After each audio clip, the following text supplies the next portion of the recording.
윤석열 대통령 당선인의 취임식이 하루 앞으로 다가온 가운데 윤 당선인 측근으로 꼽히는 한동훈 법무장관 후보자의 청문회가 오늘 진행 중입니다. 여야는 검수완박 이슈와 함께 한 후보자 딸의 스펙 의혹을 둘러싸고 치열한 공방을 펼치고 있는데요. 이 시각 정치권 이슈들 천하람 국민의힘 순천갑 당협위원장, 권지웅 더불어민주당 비상대책위원과 함께 짚어보도록 하겠습니다. 두 분 어서 오십시오. 안녕하십니까? 네, 안녕하십니까? 청문회가 시작하자마자 정회도 계속하면서 아직 제대로 시작은 못 해보고 있는데 일단 이 한동훈 후보자가 인사말에서 검수완박이라는 단어를 계속해서 이야기를 하면서 민주당의 반발이 좀 심했습니다. 이 부분에 대한 얘기를 먼저 듣겠습니다. 먼저 국민의힘 얘기 들어볼까요? 네, 검수완박이 이제 내용이나 추진하는 절차 면에서 굉장히 문제가 많았죠. 그러다 보니까 이 바뀐 법을 적용해야 하는 주무장관으로서 이에 대한 입장을 밝히는 것은 자연스러운 일이었다라고 생각을 하고요. 이게 민주당이 보기에는 굉장히 마뜩찮을 겁니다. 왜냐하면 민주당으로서는 이번 지방선거를 고려해서라도 빨리 검수완박 국면에서 벗어나고 싶어 할 텐데 한동훈 후보자가 이제 그 청문회 일성부터 이제 검수완박이라는 단어를 꺼내다 보니까 여기에 대해서 민주당 입장에서 좀 불편한 기색을 내보이는 걸로 이해가 됩니다. 네, 김종민 의원이 이제 한판 붙을래라고 하는 거 아니냐라고 할 정도로 이야기를 한 것은 아마 법안 자체를 검수완박이라고 칭하는 것 자체가 문제가 있다라고 보고 있는 것 같더라고요. 네, 저는 인사청문회에서 이제 법무부 장관 후보자가 이렇게 이야기한 건 좀 부적절하다고 생각합니다. 두 가지 측면인데 하나는 말씀하신 대로 실제로 이 법안이 통과되었지만 검찰의 기소권과 수사권을 분리시키는 법안이 통과되었지만 여전히 경찰에 대한 수사 그리고 공수처에 대한 수사 그리고 범죄 보안 수사는 직접적으로 검찰이 할 수 있습니다. 그러니까 이 명칭 자체가 틀렸다는 부분이 있고 근데 그보다는 저는 이제 법무장관에게 그리고 후보자에게 국민들이 바라는 것은 이 검찰의 기소권과 수사권이 분리되는 데 있어서 발생하는 혼란을 좀 조기에 안정시켜 주길 바라는 것 같아요. 근데 법무장관이 다시 정치적 쟁점화하는 듯한 이 발언을 보면서 그런 조기에 이 불안이 해소되기보다 계속 이걸 정치적 쟁점으로 가져가는 듯한 이런 모습이 되려 국민들에게 더 불안을 야기시키는 측면에서 저는 그 부분이 제일 부적절하다고 생각합니다. 예. 이와 함께 또 쟁점이 됐던 부분이 바로 민주당 최강욱 의원이 청문위원으로 참여하는 게 적절한가 이를 두고도 좀 설전이 벌어졌거든요. 어떻게 보셨습니까? 네, 지금 이제 그 조수진 의원이 그 인사청문회 법상 위원 제척과 관련한 규정을 꺼내서 이제 물론 문제 제기를 했었습니다. 지금 최강욱 의원 같은 경우는 지금 후보자와 이런저런 관련이 있는 사건으로 수사가 진행된 바도 있고 뿐만 아니라 이미 기소가 돼서 피고인으로 재판을 받고 있는 신분인데 과연 어떤 법사위 위원으로서 청문회에 참석하는 것이 타당하느냐 여기에 대한 문제 제기가 있었던 것이고요. 예. 거기에 대해서 민영배 의원 같은 경우는 한동훈 후보자도 피의자니까 배제해야 된다 이런 식의 얘기를 하셨지만 이게 피의자와 피고인은 확실히 좀 구분되는 개념이긴 하거든요. 그런 의미에서 피고인인 최강욱 의원이 피고인이 된 이후에 법사위 위원이 돼서 법무부 장관 청문회까지 참여한다? 이건 좀 부적절하지 않느냐라는 게 저희 국민의힘의 주장이었습니다. 예, 자격에 대한 공방인 건데요. 어떤 말씀 해주실 수 있을까요? 그러니까 이제 청문회 위원들을 새로 꾸리는 과정에 최강욱 의원이 들어왔다면 저는 저런 지적할 수 있다고 생각합니다. 근데 그게 아니라 그냥 법사위원으로 있는 상태에서 사실 청문회를 진행하게 되었고 그러니까 법사위원이기 때문에 사실은 저는 자격이 있다고 생각하고요. 근데 이제 문제는 제기할 수 있는데 그 내용이 피고인으로 재판을 받고 있기 때문이라고 하는데 피고인이라 하더라도 한동훈 전 이제 지금 후보자에게 직접적으로 조사를 받던 피고인이 아닌 이상 저는 직접적인 이해관계가 있다고 보기는 어려워서 최강욱 의원이 청문회를 진행하는 것 자체는 문제가 없다고 생각합니다. 예.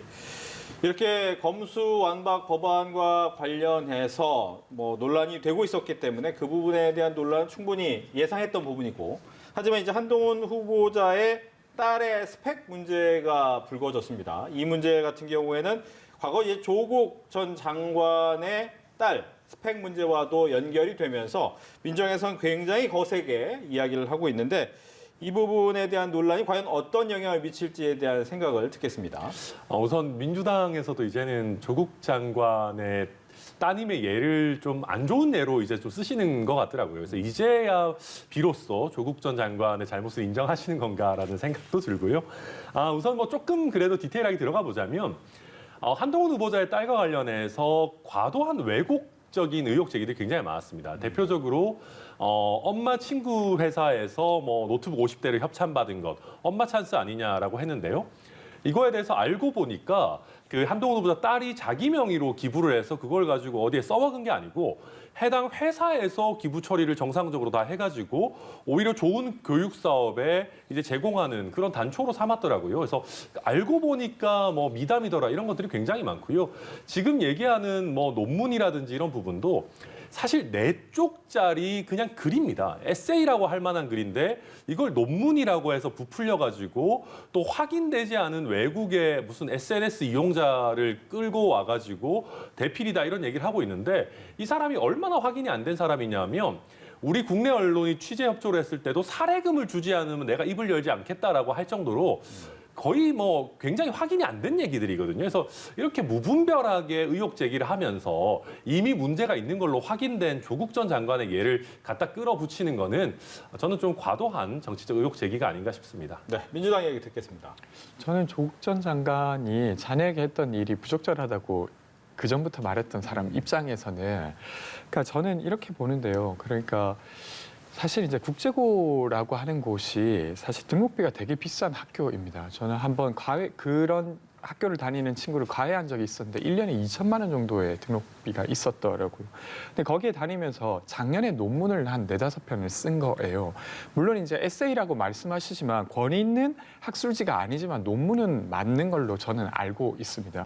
더불어민주당 쪽의 이 의미를 먼저 질의 시간을 드리겠습니다. 네, 보면서 저는 좀 우려스럽다는 생각을 했는데요. 2가지 측면인데 하나는 어쨌건 이제 입법부에서 결정된 것을 존중하면서 행정부를 이끌어가야 될 장관입니다. 근데 계속해서 그러니까 청문회 들어오기 전에도 야반도주라고 입법 절차를 언급한다던가 여기 들어와서도 계속 절차적 문제가 있어서 마치 지키지 않아도 되는 법인 양 말을 하는 것이 되게 우려가 되고요.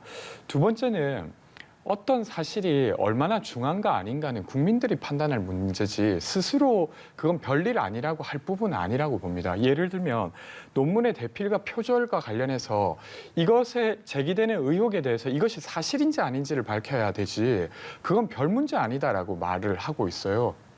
그건 이제 국민들이 판단할 문제죠. 그리고 그래야 될 부분인데 그것에 대해서 제대로 언급하지 않을 뿐만 아니라 사실 자녀의 신상과 관련된 어떤 보도가 있었다면 저는 고소를 할 수도 있다고 생각합니다. 근데 그게 아니라 지금 청문회 기간 중에 청문회와 관련된 의혹을 제기한 기자들을 고소했다. 그리고 심지어 법무장관이 고소했다.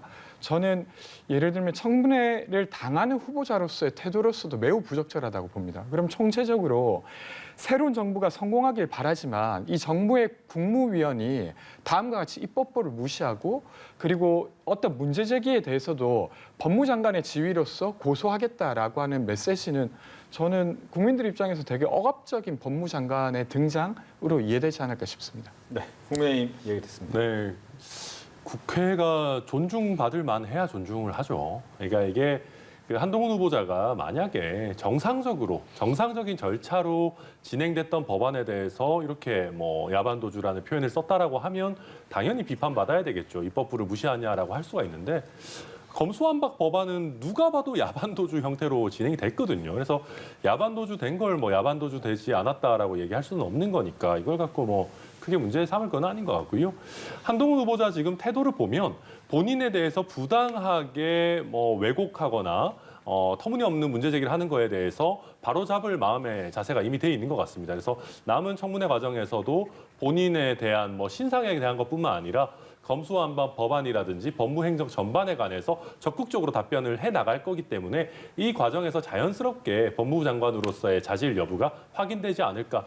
굉장히 재미있는 청문회가 될 것 같다는 생각이 듭니다. 네, 현재까지 계속해서 진행되고 있는 청문회 관련해서 2분의 총평 들어봤고요. 여기서 마무리하도록 하겠습니다. 지금까지 천하람 당협위원장, 권지웅 비상대책위원 2분과 함께했습니다. 고맙습니다. 감사합니다.